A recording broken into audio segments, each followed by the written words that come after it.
আসসালামু আলাইকুম। আজকের বিশ্বতে স্বাগত জানাচ্ছি আমি উম্মে সুরাইয়া। যুক্তরাষ্ট্রের অর্থনীতিতে অভিবাসীদের অবদান বড় হলেও রাজনৈতিক কারণে তারা ট্রাম্প প্রশাসনের কঠোর নীতির মুখে পড়েছেন। অভিবাসীরা শ্রম ঘাটতি পূরণ, কর রাজস্ব বৃদ্ধি ও ভোক্তা চাহিদা বাড়ানোর ক্ষেত্রে গুরুত্বপূর্ণ ভূমিকা পালন করে। তবে সীমান্ত নিরাপত্তা জোরদার এবং অভিবাসন নিয়ন্ত্রণে ট্রাম্প প্রশাসনের পদক্ষেপ মার্কিন অর্থনীতিতে নেতিবাচক প্রভাব ফেলতে পারে। ২০২৫ সালে ক্ষমতায় আসার পর ট্রাম্প বৈধ ও অননুমোদিত উভয় অভিবাসীর উপর কঠোর নিয়ন্ত্রণ শুরু করেছেন।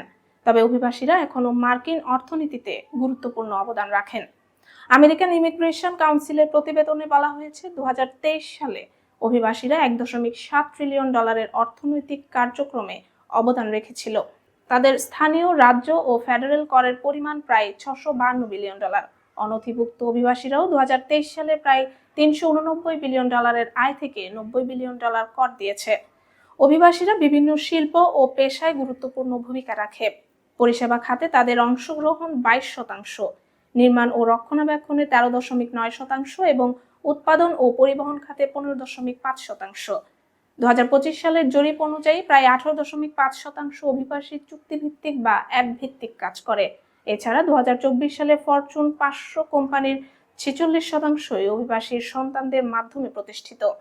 ট্রাম্প প্রশাসনের কঠোর নীতির ফলে শরণার্থী পুনর্বাসন স্থগিত হয়েছে, নির্দিষ্ট ভিসার ফি বাড়ানো হয়েছে এবং বহু অভিবাসীকে বহিষ্কার করা হয়েছে।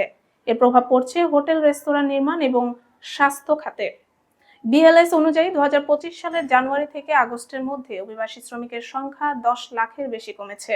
ভাইস প্রেসিডেন্ট জেডি ভ্যান্সের যুক্তি, সীমিত অভিবাসন শ্রমিকদের মজুরি বাড়াবে এবং মার্কিন নাগরিকদের জন্য আরো কর্মসংস্থানের সুযোগ তৈরি করবে। কিন্তু অর্থনীতিবিদরা সতর্ক করছেন, শ্রমশক্তি হ্রাসে অর্থনীতিতে দীর্ঘমেয়াদী নেতিবাচক প্রভাব পড়বে, যা মোট দেশজ উৎপাদন কমাতে পারে। ন্যাশনাল ফাউন্ডেশন ফর আমেরিকান পলিসির গবেষণা অনুযায়ী কঠোর অভিবাসন নীতি ২০৩৫ সালের মধ্যে বার্ষিক অর্থনৈতিক প্রবৃদ্ধি প্রায় ১/৩ কমতে পারে। পিটারসন ইনস্টিটিউট ফর ইন্টারন্যাশনাল ইকোনমিক্সের হিসাব অনুযায়ী ২০২৮ সালের মধ্যে ১৩ থেকে ৮৩ লাখ অভিবাসীকে বহিষ্কার করলে যুক্তরাষ্ট্রের জিডিপি প্রায় ৭% হ্রাস পেতে পারে।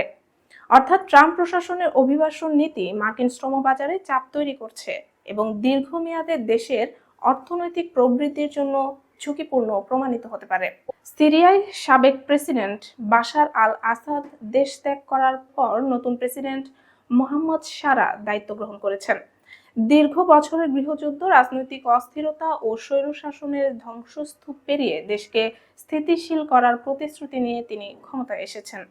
দামেস্ক সহ রাজধানী এলাকায় নতুন কোনো গৃহযুদ্ধ দেখা যায়নি। ইসলামিক শরিয়া আইন চাপিয়ে দেওয়ার পরিবর্তে নাগরিকদের দৈনন্দিন জীবনে বিশেষ বিধিনিষেধ আরোপ করা হয়নি। বার ও রেস্তোরাঁ খোলা আছে, নারীদের পোশাক বা বাইরে চলাচলে নতুন কোনো বাধা নেই। এসব কারণে সারাকে অনেকে বাস্তবধর্মী নেতা হিসেবে দেখছেন। তবে দেশের অর্থনীতি এখনো বিপর্যস্ত। ২০১১ সালে গৃহযুদ্ধের পর সিরিয়ার জিডিপি প্রায় ৭০% কমে গেছে। কোটি মানুষের চাকরি, বাসস্থান ও প্রাথমিক সেবার ঘাটতি এখনো কাটিয়ে ওঠা যায়নি। বিশেষজ্ঞরা বলছেন, ১ বছরের মধ্যে এই সংকটের পুরো সমাধান সম্ভব নয়।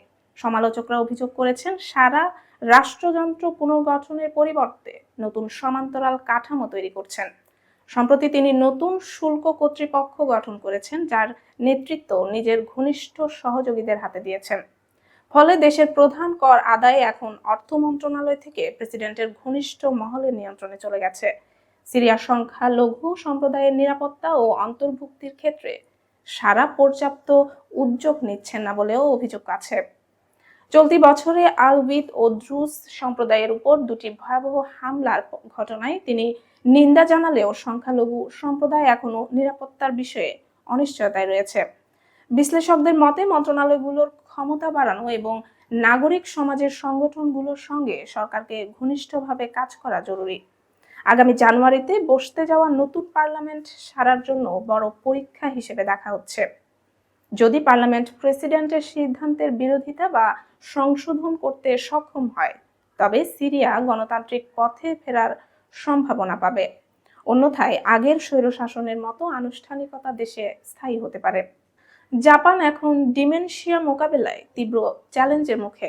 দেশটির স্বাস্থ্য মন্ত্রণালয়ের তথ্য অনুযায়ী গত 1 বছরে 18,000-এর বেশি ডিমেনশিয়ায় আক্রান্ত প্রবীণ বাড়ি থেকে বেরিয়ে হারিয়ে গেছেন। তাদের মধ্যে প্রায় 500 জনকে মৃত অবস্থায় পাওয়া গেছে। 2012 সালের পর থেকে এমন নিখোঁজ হওয়ার ঘটনা দ্বিগুণ হয়েছে।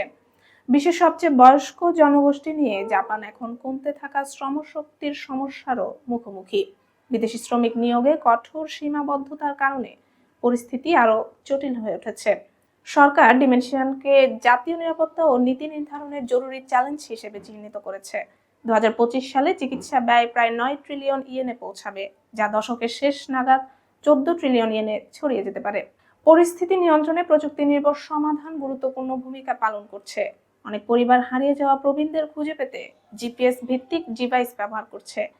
দেহে বা জামায় লাগানো এই ডিভাইস ব্যক্তির নির্দিষ্ট এলাকা ছাড়লে কর্তৃপক্ষকে সতর্ক করে। একই সঙ্গে শহর ভিত্তিক কমিউনিটি নিরাপত্তা ব্যবস্থা গড়ে তোলা হয়েছে, যেখানে দোকানের কর্মীরা রিয়েল টাইম নোটিফিকেশন পান এবং কয়েক ঘন্টার মধ্যে নিখোঁজ প্রবীণদের খুঁজে পাওয়া যায়।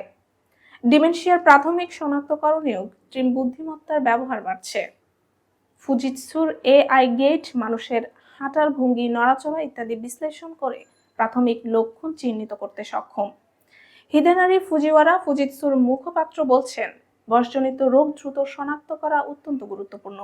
মোশন ক্যাপচার ডাটা ডাক্তারদের দ্রুত ব্যবস্থা নিতে সাহায্য করবে। প্রবীণদের দৈনন্দিন জীবন সহজ করতে মানবাকৃতির রোবটও তৈরি হয়েছে। ওয়াসেদা বিশ্ববিদ্যালয়ের গবেষকেরা তৈরি করেছেন এআরএ 150 কেজি ওজনের রোবট, যা মোজা পরানো, ডিম ভাজা বা কাপড় গোছানোতে সহায়তা করবে। পরবর্তী ধাপে এটি ডায়পার বদলানোর কাজও করতে পারবে। ইতোমধ্যেই জাপানের কিছু সেবা কেন্দ্রে রোবট ব্যবহার করা হচ্ছে রোগীদের সঙ্গ দেওয়ার জন্য। গান শোনানো, হালকা ব্যায়াম করানো এবং রাতের বেলা ঘুম পর্যবেক্ষণের মতো কাজও রোবট করছে। আবেগ নিয়ন্ত্রণেও রোবট সহায়তা দিচ্ছে। ব্যবহারকারীর সঙ্গে কথাবার্তা বলে, ওষুধ খাওয়ার কথা মনে করিয়ে দেয় এবং সামাজিক বিচ্ছিন্নতা কমাতে সাহায্য করে। তবে বিশেষজ্ঞরা মনে করেন রোবট মানবিক সংযোগের বিকল্প হতে পারে না। ওয়াসেদা বিশ্ববিদ্যালয়ের সহকারী অধ্যাপক তামন মিয়াকে বলেন, রোবট মানব সেবকদের পরিপূরক হবে, বিকল্প নয়। মূল লক্ষ্য হলো পরিচর্যাকারী ও রোগী উভয়ের উপর চাপ কমানো। একই সঙ্গে মানবিক উদ্যোগও গুরুত্বপূর্ণ। প্রযুক্তি যেমন ডিমেনশিয়া মোকাবেলায় সহায়ক, তেমনি মানবিক সংযোগ ও কমিউনিটি উদ্যোগও অপরিহার্য। জাপানের এই চ্যালেঞ্জ শুধু প্রযুক্তির দক্ষতায় নয়, সমাজ ও মানুষের আন্তঃসংযোগের উপরও নির্ভর করছে। আজকের বিশ্ব এখানেই শেষ করছি। আপডেট সংবাদ পেতে সাবস্ক্রাইব করুন বিডি আউটলুক।